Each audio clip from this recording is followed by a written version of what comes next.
ওকে ধরেন ভাই বলেন। আসলে আপনারা জানেন কোনো অপরাধী বা কোনো চাঁদাবাজ সন্ত্রাসী বিএনপির সাথে জড়িত থাকতে হবে না। এই ব্যাপারে জনাব তারেক রহমান জিরো টলারেন্স এবং কোনো ছাড় দেওয়া হয় না। ত্যাগী লোক হওয়ার পরেও তাদেরকে বহিষ্কার করা হয় এবং এই অপরাধ যদি সে করে থাকে সে করে থাকে না, সবাই তো দেখছে ভাইয়া। হ্যাঁ, যদি করে থাকে তাহলে তার বিরুদ্ধে সাংগঠনিক ব্যবস্থা নেবে এবং তাকে আইনে আওতায় আনা হবে। আমরা তো শুনছি সোল্ডারে আপনার লোক, আপনি কি বলেন?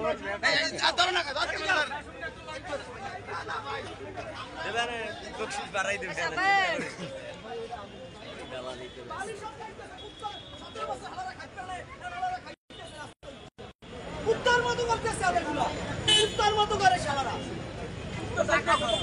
শালারা কুত্তার মতো করে। শালারা 17 বছর আওয়ামী লীগ ভাঙছে, আরো ভাঙা উচিত এই শালারা, আরো 17 বছর ভাঙা উচিত। শালারা রাস্তা উঠতে দেয় না, শালারা আমাদের ওই আশ্রয় লইছে, কারণ আমরা চান্দাবাজি করে ভাই শিবক ভাই এই হালারা ডাকাতি করে। কিসদের পুরো ডাকাতি করছে বিএনপি, সব জায়গায় বিএনপি শেষ দেখো।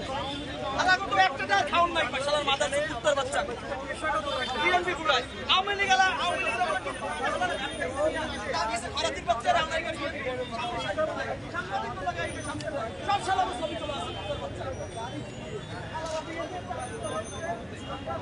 বিএনপি পুরাই খানকি পুরাই টুকাই টুকাই বিএনপি টুকাই বিএনপি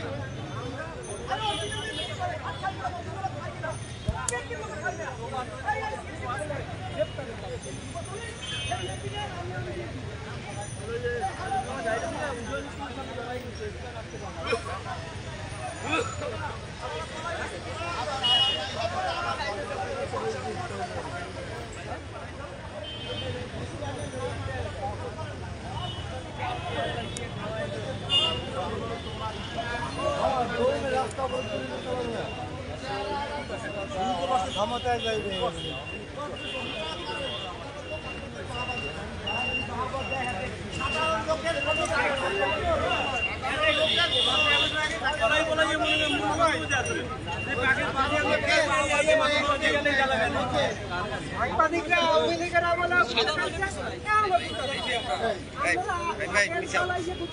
আরে ভাই এখানে একটা সামনে গাড়ি দাঁড়াইছে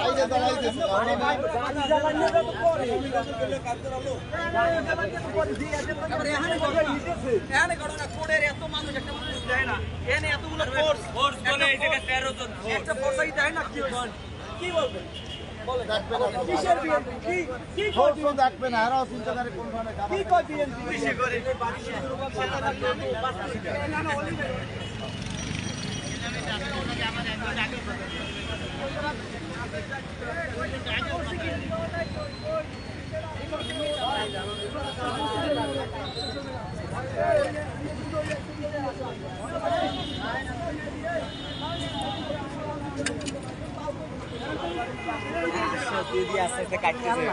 না আমি ছিলাম না, ছিল মনির ভাই। তারপরে লই যাই হৃদয় হৃদয় হৃদয় হৃদয় এই যে ছেলেটা, এই ছেলেটা মেহেদি ভাই এরা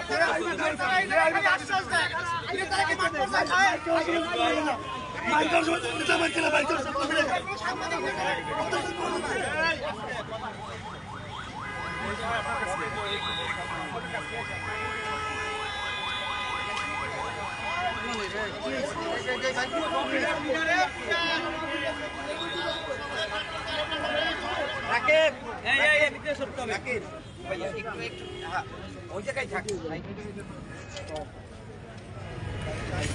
মনির ভাই পিছাইয়ে ও এই সানি ভাই শুনে না, সানি ভাই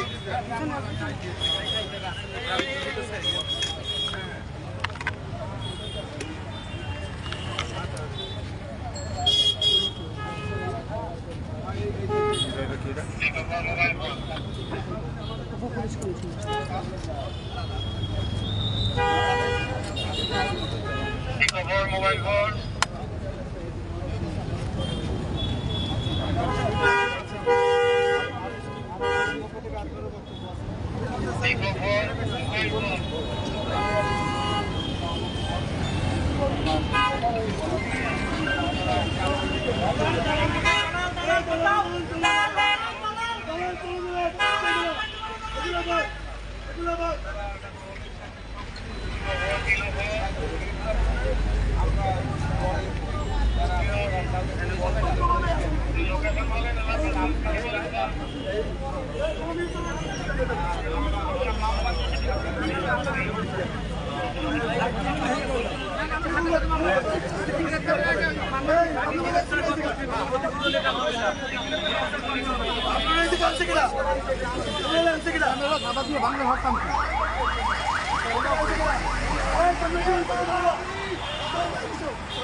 বরিশাল জেলা ও দায়রা জজ আদালতের সামনে আমরা এখন রয়েছি। আপনারা জানেন যে কিছুক্ষণ পূর্বে এখানে একটি মোটরসাইকেল অগ্নিসংযোগ করা হয়েছিল। সেই মোটরসাইকেলটি স্থানীয় সংবাদকর্মী এনামিন রাসেলের বলে আমরা নিশ্চিত হয়েছি। এই সংবাদকর্মীর এই মোটরসাইকেলটি পোড়ানোর পেছনে আসলে মূল কী ঘটনা ছিল সেটি জানার চেষ্টা করেছি। আসলে জানতে যেটুকু পেরেছি আমরা সেটি আপনাদেরকে জানাচ্ছি যে মুলাদি থানার জিআর 124/23 একটি হত্যা মামলার আসামি ছিলেন 16 জন। কামাল সর্দার সহ 16 জন, আওয়ামী লীগ নেতা কামাল সর্দার সহ 16 জন। ওই মামলার যিনি বাদী আব্বাস হাওলাদার, ওনার বিরুদ্ধে গত 3 দিন পূর্বে একটি মামলা দেওয়া হয়েছে। 19 মার্চ একটি মামলা দেওয়া হয়েছে। আব্বাস হাওলাদার সহ 6 জনকে আসামি করে একটা মামলা দেওয়া হয়েছিল। ওই মামলায় আজকে তারা জামিনের জন্য আদালতে আসছেন। এরপরে আদালতে আসার পরে সংবাদকর্মী হিসাবে এখানে এনামিন রাসেল ছিলেন। সংবাদকর্মী এনামিন রাসেলের যে গাড়িটি, সেই গাড়িটি স্থানীয় কিছু বিএনপির নেতাকর্মী, এখান থেকে আমরা যে নামটা পেয়েছি সে নামটা হচ্ছে যে সোহেল রানী নামক এক ব্যক্তি, যিনি তার নেতৃত্বে আর কি এই অগ্নিসংযোগের ঘটনা ঘটিয়েছেন। যেটি স্থানীয় সংবাদকর্মীরা কিন্তু তারা বলছেন বারবার যে সন্ত্রাসীদের কালো হাত ভেঙে দাও, গুড়িয়ে দাও, বারবার কেন সংবাদকর্মীদের উপরে হামলা হয়, এই বিষয়টা কিন্তু তারা বারবারই করছে। তারা কিন্তু এখানে বিক্ষোভ করছেন। তারা রাস্তা প্রথমে অবরোধ করছিল। এখানে সেনাবাহিনী সহ আইনশৃঙ্খলা বাহিনীর অতিরিক্ত সেনা সদস্য মোতায়েন করা হয়েছে। আপনাদেরকে যদি আমরা একটু দেখাই,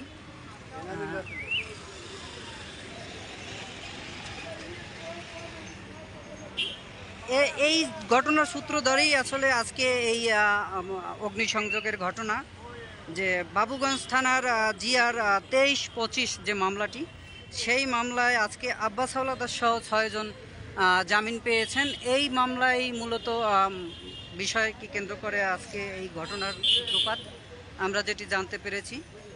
আব্বাস হাওলাদার আমাদেরকে যেটি জানিয়েছেন যে গাড়ি কে বা কারা ভেঙেছে বা আগুন অগ্নিসংযোগ করেছেন সেটি কিন্তু তিনি বলতে পারেননি।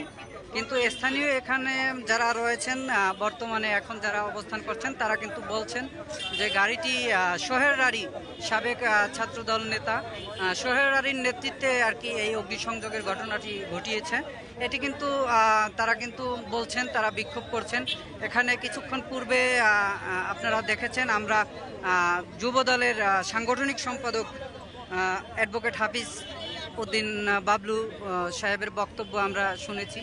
তিনি কিন্তু স্পষ্ট করে বলেছেন যে তারেক রহমানের নির্দেশ রয়েছে যে দলের ভিতরে কেউ বিশৃঙ্খলা সৃষ্টি করতে পারবে না, কোনো সন্ত্রাসী চাঁদাবাজি এই দলে থাকতে পারবে না।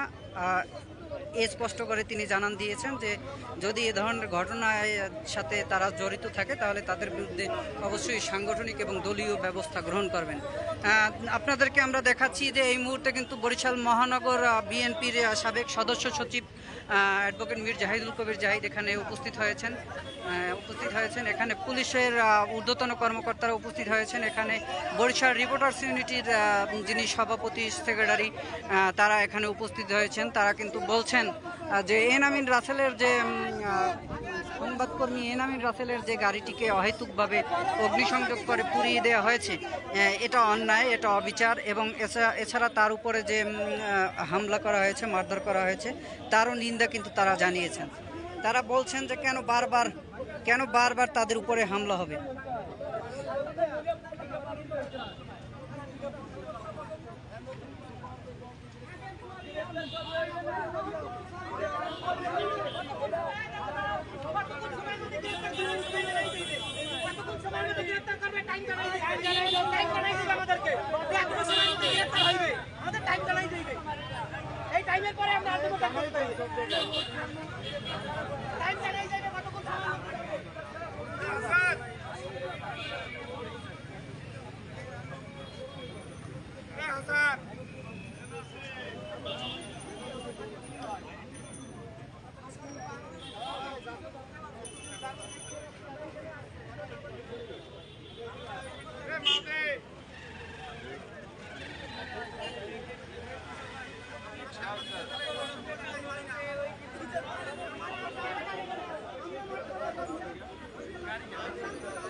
আমি তো কল দিয়ে কল ধরেন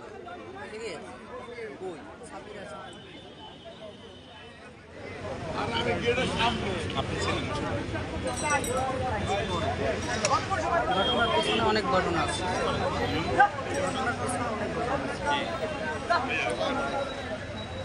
এই ঘটনার পিছনে আরো আছে কিছু।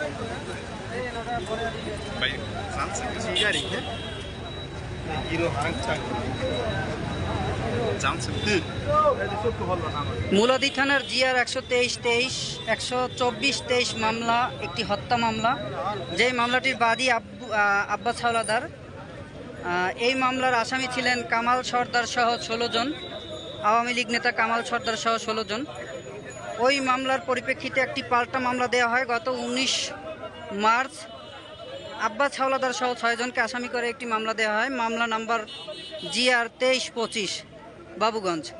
এই মামলায় আজকে আব্বাস হাওলাদার সহ 6 জন জামিনের জন্য আবেদন করলে আদালত তাদের জামিন দেয়। জামিনের পরে এখান থেকে তারা বেরিয়ে যাচ্ছিলেন। এরপরে বিএনপির কিছু ছাত্রদলের সাবেক কিছু কর্মীরা এখানে তাদের উপরে হামলার চেষ্টা করে, কিন্তু কে বা কারা যে গাড়িটি পুড়িয়ে ফেলেছে এটি কিন্তু আব্বাস হাওলাদার তিনি বলতে পারেননি। তিনি আব্বাস হাওলাদার জানান যে এনামিন রাসেল যে সংবাদকর্মী তাকে তিনি ফোন দিয়েছিলেন যে আজকে তারা আদালতে আসবেন, জামিনের প্রার্থনা করবেন এই বিষয়টি নিয়ে। এই বিষয়টি জানতেই এনামিন রাসেল আদালতে আসছিলেন। এরপরেই তার গাড়িটিকে অগ্নিসংযোগ করেন সাবেক ছাত্রদল নেতা সোহেল রারির নেতৃত্বে, যেটি স্থানীয় গণমাধ্যম কর্মীরাও কিন্তু বলছেন যে সোহেল রারির নেতৃত্বে এ ধরনের হামলার অভিযোগ তারা বরদাস্ত করবেন না। বারবার কেন হামলা হয় সাংবাদিকদের উপরে, আপনারা দেখছেন।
এখানে পুলিশের ঊর্ধ্বতন কর্মকর্তারা এসেছেন, তারা বলছেন যে দ্রুত তাকে গ্রেপ্তার করবেন, এই আশ্বাস কিন্তু তারা দিচ্ছেন।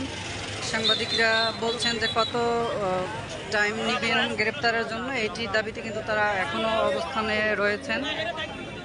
তারা বলছেন খুব দ্রুত সময়ের মধ্যে গ্রেপ্তার করতে হবে এবং কেন বারবার সাংবাদিকদের উপরে এই ধরনের হামলা।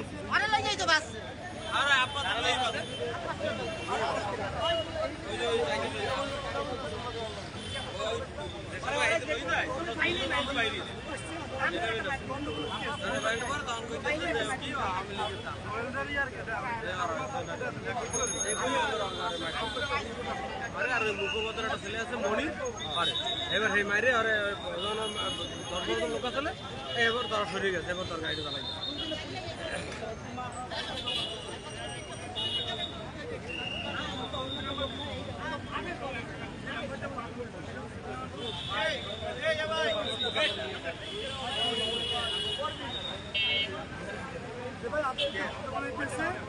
আমার একটু মানে আমাকে